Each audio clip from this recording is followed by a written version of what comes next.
Ooh, a pair of pedals. Titanium axle ceramic pedals. These are expensive. I'll sell these on eBay, get a few bucks. Fuel my drug addiction, whatever that may be. Hello everyone, Reginald Scott here, and welcome to the video. Today you join me on holiday. I'm actually in Kota Kinabalu in Malaysia at the moment. This is actually a place where my wife and I came on holiday for our honeymoon when we first got married. It's about 40 minutes flight from Brunei, and as you can see, it's quite different from Brunei because the waters here are clear and blue.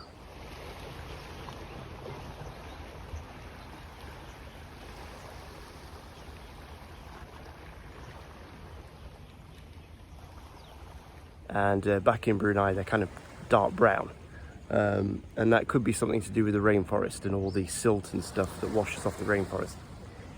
Anyway, beautiful place this, and I'm out cycling today. I actually brought my bike with me, which is something I don't usually do. In fact, this is the first time I've ever flown with my bike. I've shipped my bikes around the world, but I've never actually flown with them in a bike box. So I've got a review on that bike box. Simple review, not much to say really. I can think of one major improvement that I would make to it if I was the designer. So there you go. I shall see you later. Nice chatting to you. All right, folks, this is my new bike box, and this one is made by Bike Box Allen, which is, I think, probably the most famous bike box maker in the world. Lots of people have these. They are very, very common. Mine is the premium edition, so the cheapest one. This cost me around £340, and delivery to Brunei was £370. So the delivery was actually more than the box. If you're in the UK, obviously the delivery on this is going to be a lot cheaper. The premium edition, the cheapo one, comes with a steel support bar inside. And it's the smallest size of bike box as well. You can get much bigger ones than this.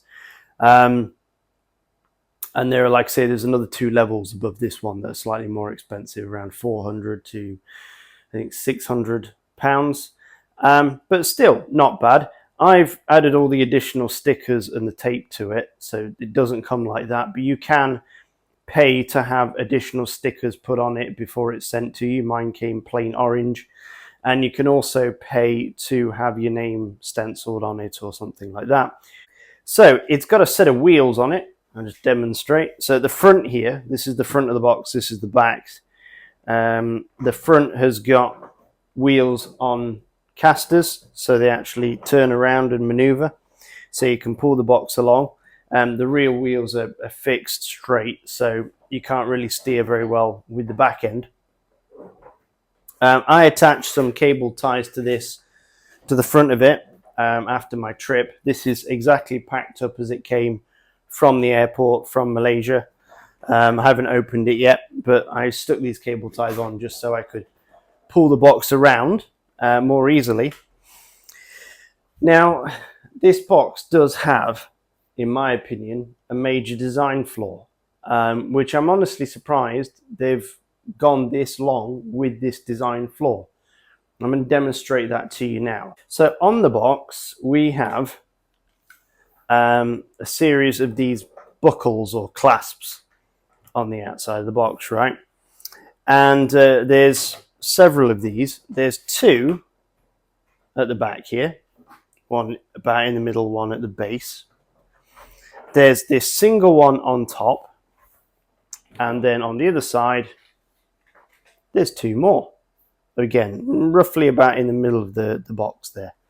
Now I put a padlock on that one. That one has got a cable tie through it. And then the one on top here has got another padlock on it. And the 2 at the back have got more cable ties through them. Okay, so what I did was I took a load of cable ties with me. And then when I cut the other cable ties off it when I arrived, and then when I packed the bike back up, I had extra cable ties to recable the entire box. Now, it doesn't allow you to put very large padlocks through, and to be honest with you, these wouldn't stop anyone who really wanted to get into the box, but it just looks good if you've got a couple of locks on it. You could put locks all the way around, but obviously you're going to add a lot of weight to the box. When my box went to the airport, I had a limit of 25 kilos and my box came in at 21 kilos. With the bike, my shoes, my helmet, all my tools, pretty much everything that I was taking with me for the bike, bar any electronic items, because obviously you can't store any batteries in the hold of the aircraft. So they went in my hand luggage, but pretty much everything else for the bike, right down to my shoes and my clothes, was all in this box. Now my bike is particularly light. It's only 6.45, 6.5, let's say, kilos. But obviously the box weighs quite a lot. The box is 11 kilos, or just over 11 kilos. I think it's 11.4, 11.5 kilos. So I'll stick the padlocks back on just to demonstrate this.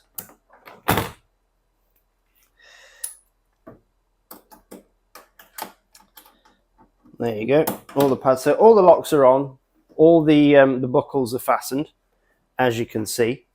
Now this lip on the plastic is only a single lip. It's not a double lip. So these two, there's no gap like this or slot for one lip of the plastic lid to fit into the other. It just overlaps like this. And then, like I say, you've got two buckles down the front here. So what that means is that side's fairly sturdy, this side's really sturdy, but in the middle, we've got a lot of flex. Like I can get, as I say, both my hands inside this thing, even when it's fully locked. There's absolutely nothing to stop this from flexing.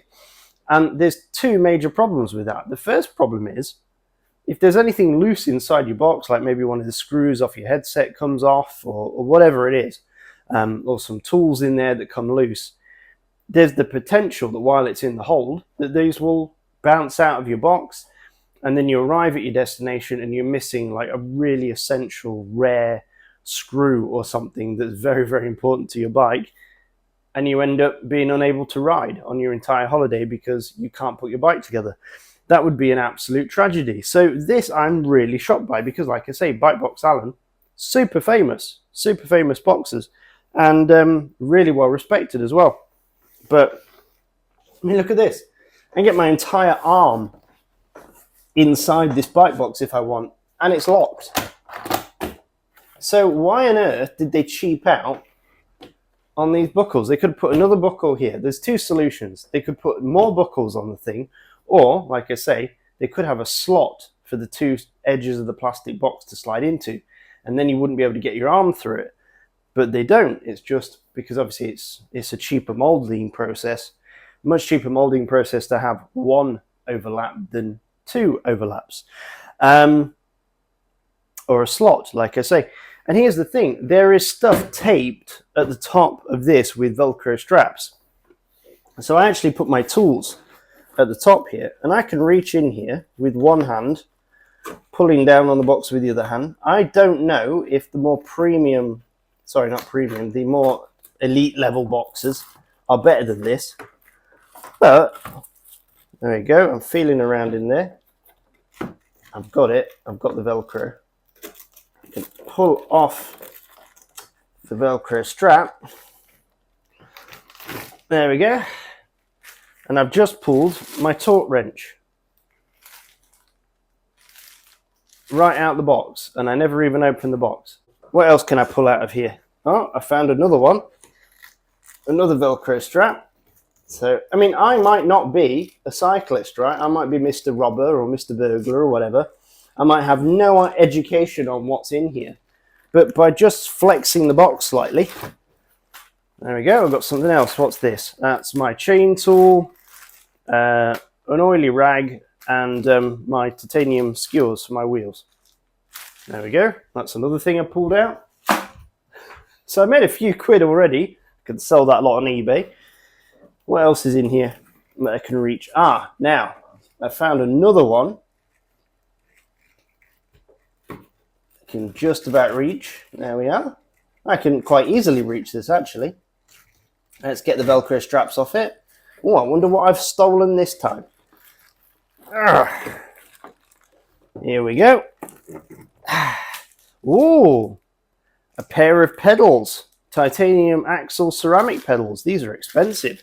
These are like for $500. These are lovely. I'll sell these on eBay, get a few bucks, fuel my drug addiction, whatever that may be. So there you go. That is the main problem with this thing. It's this incredibly flexible lid. So that basically sucks. You can't get this end open. That end's pretty tight. You can't get the front open, but the top is totally vulnerable and totally exposed. And I really don't know why they have done it like that. One more buckle here, one more clasp here could have done it. I might actually go and get myself some buckles or clasps like this and try and drill into the plastic and make my own for this thing. Rivet it in myself just to try and add a bit more security here, because it's bonkers how bad that is. Anyway, apart from that, the box is great. Let's take a look inside. And this is how they advise you you seal your box up. They say padlocks and cable ties. So I was following orders. I was never a member of the Nazi Party. I'm not responsible. I only followed orders. Who are you? Why do you persecute me? My papers are in order. I love my adopted country. Following instructions. And, you know, the sides are okay, but the top is next to useless. Maybe it's just designed to be a visual deterrent, but still, even if it's only for a visual deterrent, it would be better if stuff couldn't fall out the box, which, like I say, with this kind of flexible lid, potentially stuff can fall out the box. Right, once you've done that, this is the top of the box. I actually put all these indicators all over the box to try and stop people from lying it on this side, because I was worried about my carbon spokes. I'll actually show you that as well. It's also a bit of a design flaw with the box, but potentially because of how technology with wheels has changed, that we're having this problem. Anyway, I'll turn it around, which is not super easy. There's a handle on this side, so you can tip it over. Right, drum roll, please.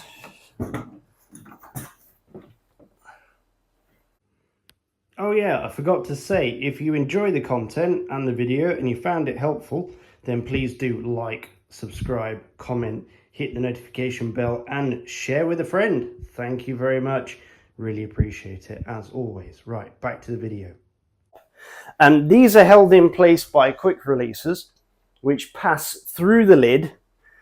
And then where I put this electrical tape, sorry, not electrical tape, duct tape, the ends of the quick releases are poking through and you can screw them on, the caps on the end. Now I put the duct tape here in case the ends of the caps actually vibrate off in transit.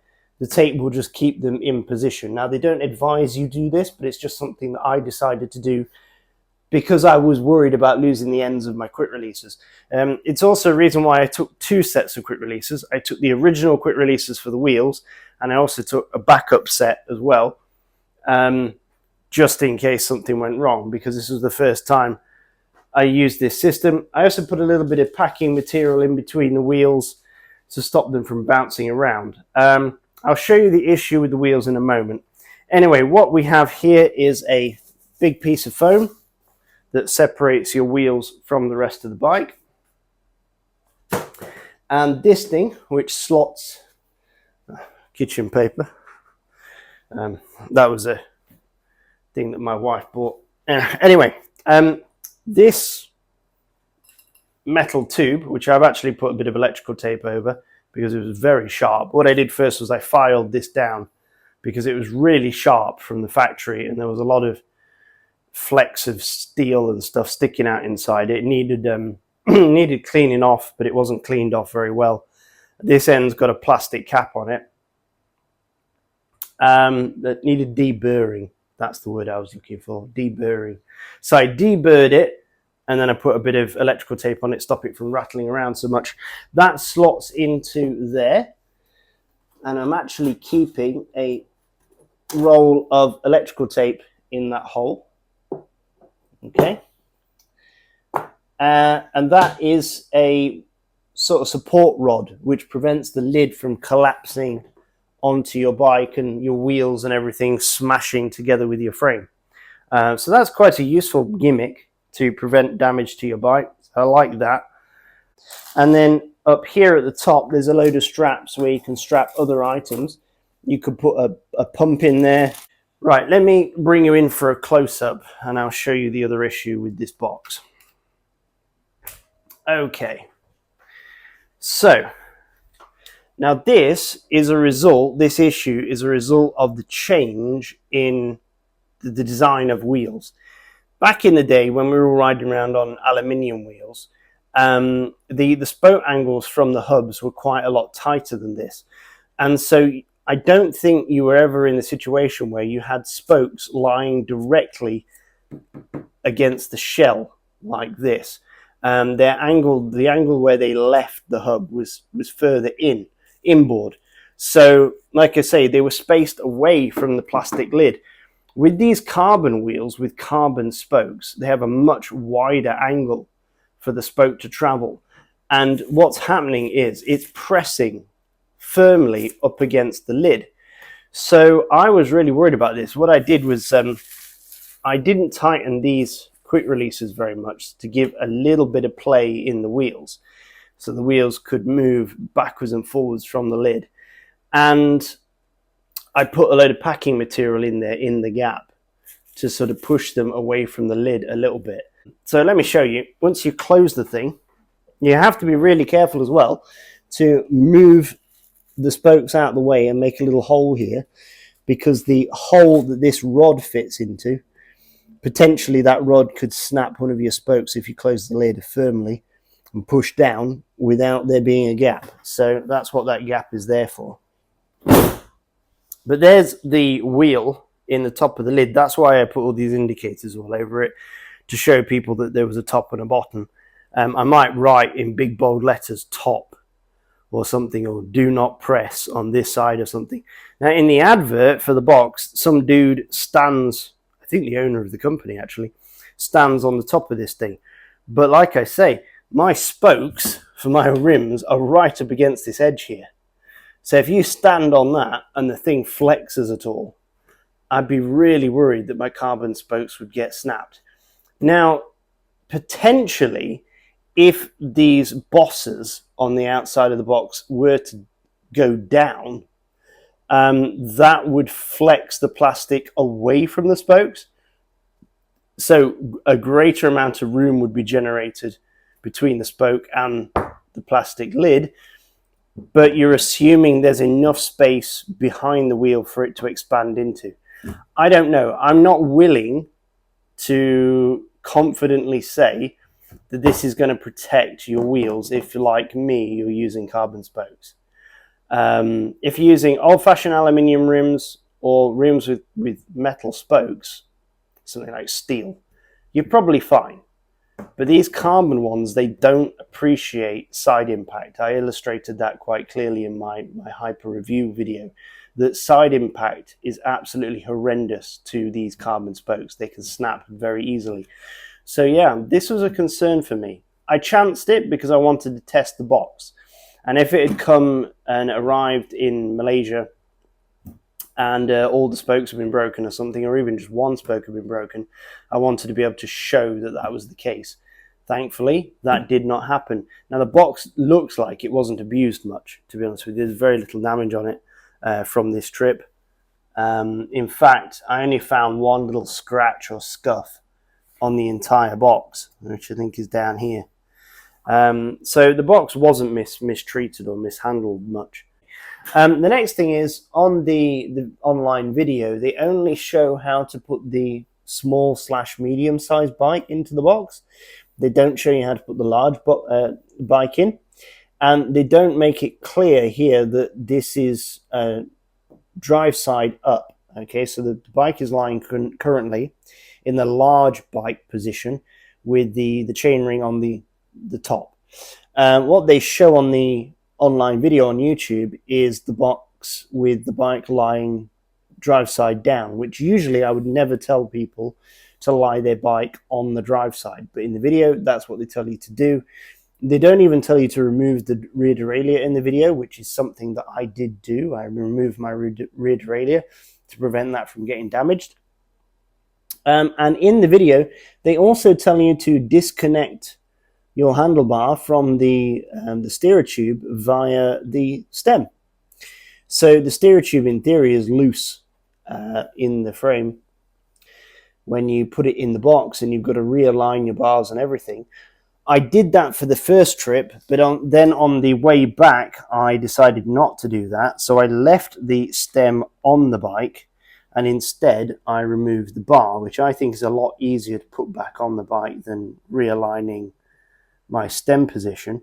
I'll show you how I got my stem straight when I arrived now. So I've unpacked my bike and I'm trying to get everything set up and everything straight on the bike. And I'm trying to adjust the bar and stem so they're in line with the front wheel. And what I'm doing is I'm using the floor and the grout markings on the tiles, which are pretty straight. I'm lining up my bike on the grout tile here, and then I'm using this line here as my point to line up my bars, so that once they're perfectly lined up with that line there, it should be straight with the tiles, which, because they're large tiles, they should be fairly straight as well. There you go. And then what I did with the bar, which is something I actually did before I left, was I just marked up the bar here with a crayon, a red crayon, so I can get it exactly in the correct position on the stem. So that should be fairly easy to put back together. Anyway, let me move my helmet. This is my helmet and all my tools and everything. The chain ring on the bike, obviously the chain set stays on the bike, but it is quite close to the base of the box. I stuck some wrapping around it, but as you can see, the teeth on the chain ring, which are a little bit dirty, are, well, they're touching. You can see the scratches here. You see the white marks down there? The chainring is actually bouncing against the bottom of the box every time the box is dropped or someone puts pressure on the box. The chainring bashes against the bottom of the box there. So that's a little bit frustrating, because where you strap the frame up here, and I'm not a big guy, I'm only, under 6 foot tall, I'm 5'11". Where I strap my bike up here, it's hard to strap it any higher than this, because you're limited to where these are riveted down to the bottom of the box. So the top tube can't be much higher than this, unless of course you tie it up here at right at the top, but then you wouldn't have any room for your bars. So the chainring does bounce against the bottom of the box, and again I was concerned that I was going to lose teeth off my chainring. I didn't, and I did add extra packing for that very reason, but still it was concerning. And down here there's another one of these flexible lips. When you close this box, you can actually get into it from underneath the box as well, down here. I actually managed to make this section flex enough to get my fingers in there.